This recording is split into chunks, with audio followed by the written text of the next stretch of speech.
Hello everyone, my name is Michelle Ross, and this is my presentation for Human Resources Management in regards to equal employment opportunity. My case is Espinoza versus Farrer Manufacturing. The facts are plaintiff is a lawfully admitted resident alien who is a citizen of Mexico. Defendant refused to hire plaintiff because of a long-standing company policy against the employment of aliens. Her issue here is, does the refusal to hire based on non-citizenship constitute discrimination on the basis of national origin under Section 703, Title 7 of the Civil Rights Act of 1964? As you can see in the discussion below, the statute's legislative history supports the construction of the term national origin as referring to the country where a person was born or the country from which his or her ancestors came. According to EEOC guidelines, state that discrimination based on citizenship may have the effect of discriminating on the basis of national origin and therefore should be prohibited. This may be significant in situations where citizenship is but one part of a wider scheme of national origin discrimination, but it does not apply in this case. The defendant's policy against employment of aliens does not have the effect of discriminating on the basis of Mexican national origin. And really, this case does boil down to citizenship and not necessarily national origin, but you'll see that as we go through the case. With the Fifth Court, Circuit of Appeals, petitioners Mr. and Mrs. Espinoza brought suit after exhausting their administrative remedies with the Equal Opportunity Commission, alleging that respondents' refusal to hire Ms. Espinoza in its San Antonio division because of her Mexican citizenship violated Section 703 of the Title 7 of the Civil Rights Act of 1964, which makes it an unlawful employment practice for an employer to fail or refuse to hire any individual because of his race, color, religion, sex, or national origin. The district court granted petitioner's motion for summary judgment, relying primarily on an EEOC guideline providing that a lawful alien resident may not be discriminated against on the basis of citizenship. The Court of Appeals, however, reversed, held employers' refusal to hire a person because he or she is not a United States citizen does not constitute employment discrimination on the basis of national origin, in violation of Section 703. In light of the statute's legislative history and long-standing practice of requiring federal employees to be United States citizens, it is clear that Congress did not intend the term national origin to embrace citizenship requirements. The EEOC's guidelines, though perhaps significant in a wide range of other situations, does not apply here or support the premise that discrimination on the basis of citizenship is tantamount to discrimination on the basis of national origin, since there is no showing that respondent, 96% of whose San Antonio division employees are Mexicans, discriminated against persons of Mexican origin. Though the Act protects aliens against illegal discrimination because of race, color, religion, sex, or national origin, it does not prescribe discrimination on the basis of alienation.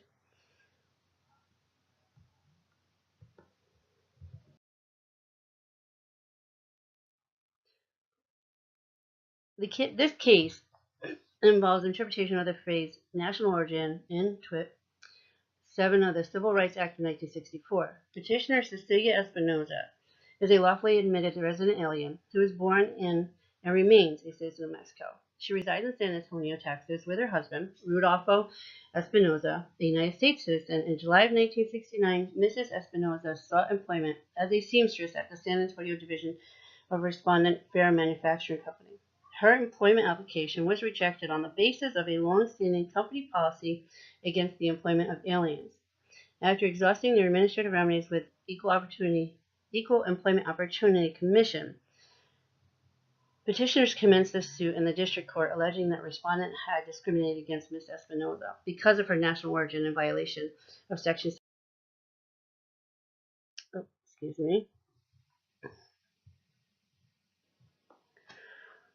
that a refusal to hire because of lack of citizenship constitutes discrimination on the basis of national origin.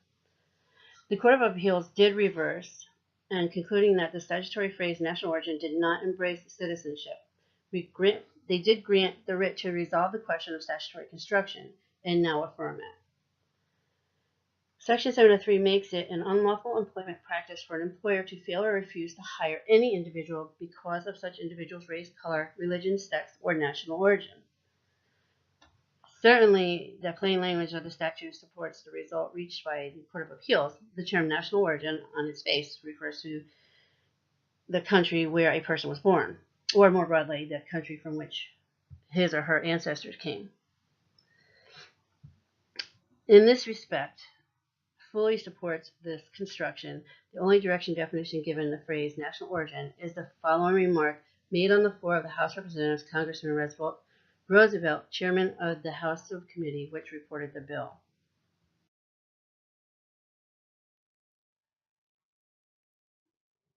It basically just means it's the country from which your forebears came, or you may come from Poland, Czechoslovakia, England, France, or any other country for that matter.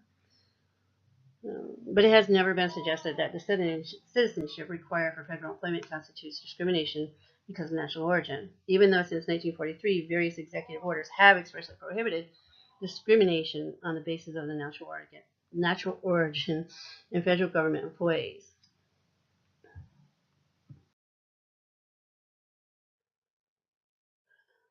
Moreover, the policy of the United States to ensure equal opportunities for federal employees without discrimination because of national origin. The Civil Rights Act of 1964 and the legislative history of that section reveals no mention of any intent on Congress' part to reverse the longstanding practice of requiring federal employees to be United States citizens. To the contrary, there is every indication that no such reversal was intended. Congress itself has, on several occasions since 1964, enacted statutes barring aliens from federal employment. The Treasury Postal Service and General Government Appropriation Act, 1973, for example, provides that no part of any appropriation contained in this or any other act shall be used to pay the compensation of any officer or employee for the government of the United States, unless such person, one, is a citizen of the United States. To interpret the term national origin to embrace citizenship requirements would require us to conclude that Congress itself has repeatedly flouted its own declaration of policy. This court cannot lightly find. Petitioners have suggested that the statutes and regulations discriminating against non-citizens in federal employment are unconstitutional under the Due Process Clause of the Fifth Amendment. We need not address that question here. For the issue presented in this case, it's not whether Congress has the power to discriminate against aliens in federal employment, but rather whether Congress intended to prohibit such discrimination in private employment. Suffice it to say that we cannot conclude Congress would at once continue the practice of requiring citizenship as a condition of federal employment and at the same time prevent private employers from doing likewise. Interpreting Section 703 as petitioners suggest would achieve the rather bizarre result of preventing FARA from insisting on United States citizenship as a condition of employment, while the very agency charged with enforcement of TIT, Section 7, would itself be required by Congress to such place a condition on its own personnel.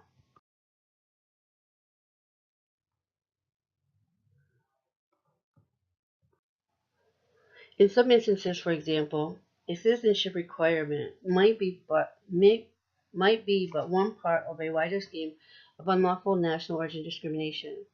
In other cases, an employer might use a citizenship test as a pretext to disguise what is in fact national origin discrimination.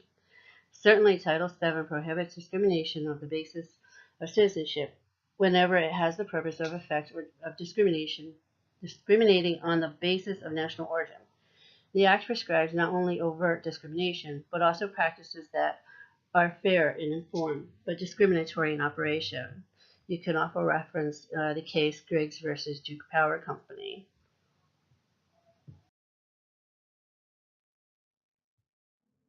It is equally clear, however, that these principles lend no support to petitioners. In this case, there is no indication in the record that FARA's policy against employment of aliens had the purpose or effect of discriminating against persons of Mexican national origin.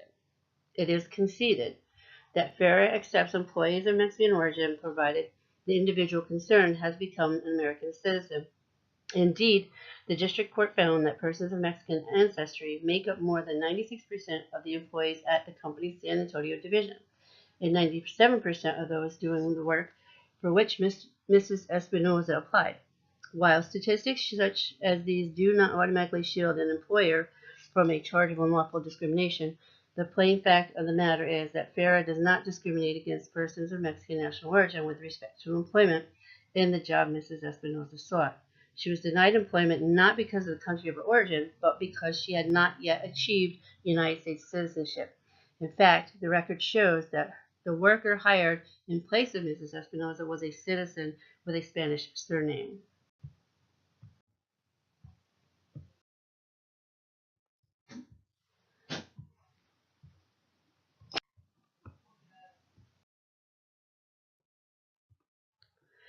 Finally, petitioners seek to draw support from the fact that Title VII protects all individuals from unlawful discrimination, whether or not they are citizens of the United States. We agree that aliens are protected from discrimination under the Act. That result may be derived not only from the use of the term any individual in Section 703, but also as a negative inference from an exemption in Section 702, which provides that Title VII shall not apply to an employer with respect to the employment of aliens outside any state. Title VII was clearly intended to apply with respect to the employment of aliens inside any state. The question posed in the present case, however, is not whether aliens are protected from alien discrimination under the Act, but what kinds of discrimination the Act makes illegal. Certainly, it would be unlawful for an employer to discriminate against aliens because of race, color, religion, sex, or national origin. For example, by hiring aliens of Anglo-Saxon background, but refusing to hire those of Mexican or Spanish ancestry. Aliens are protected from illegal discrimination under the Act, but nothing in the Act makes it illegal to discriminate on the basis of citizenship or alienage.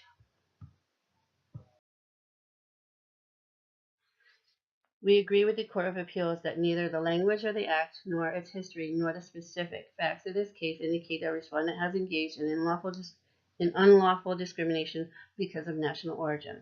We affirmed.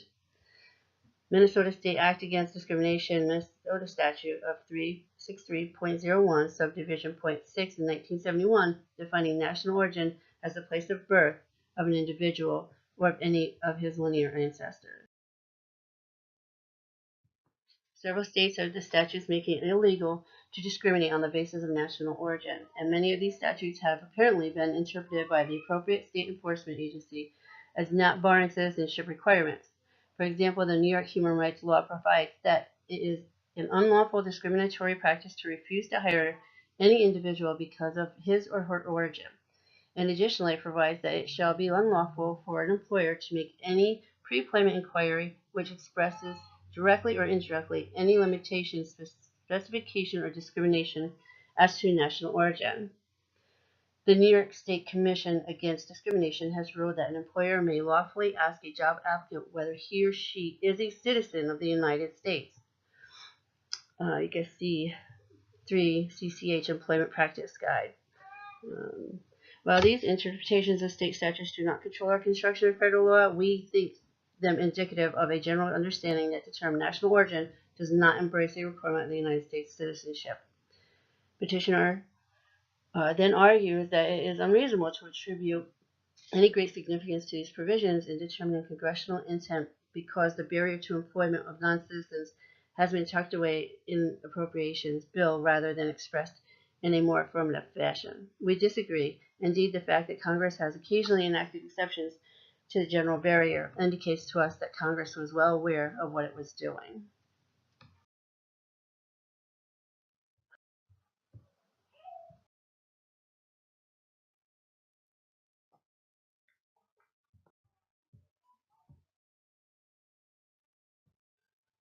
Title VII of the Civil Rights Act of 1964 protects all individuals, both citizens and non-citizens, domiciled or residing in the United States, against discrimination on the basis of race, color, religion, sex, or national origin. Mr. Justice Douglas, dissenting, it is odd that the court, which holds that a state may not bar an alien from practice of law or deny employment to aliens, can read a federal statute that prohibits discrimination in employment on account of national origin, so as to permit discrimination against aliens. Alienage results from one condition only, being born outside of the United States. Those born within the country are citizens from birth. It could not be more clear that FAIR's policy of excluding aliens is de facto a policy of preferring those who were born in this country. Therefore, the construction placed upon the national origin provision is consistent with the construction this court has placed upon the same Act's protections for persons denied employment on the account of race or sex. In connection with racial discrimination, we have said that the Act prohibits practices, procedures, or tests neutral on their face and even neutral in terms of intent. If they create artificial, arbitrary, and unnecessary barriers to employment, when the barriers operate individuously.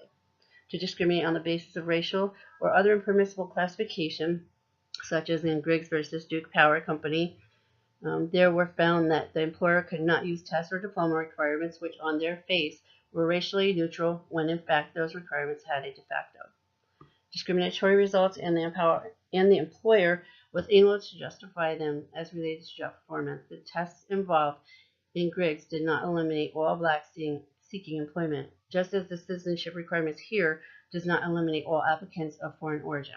Respondents here explicitly conceded that the citizenship requirements is imposed without regard to the alien's qualifications for the job.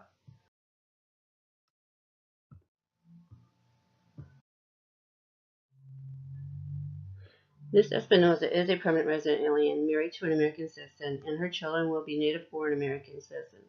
But that first generation has the greatest adjustments to make to their new country.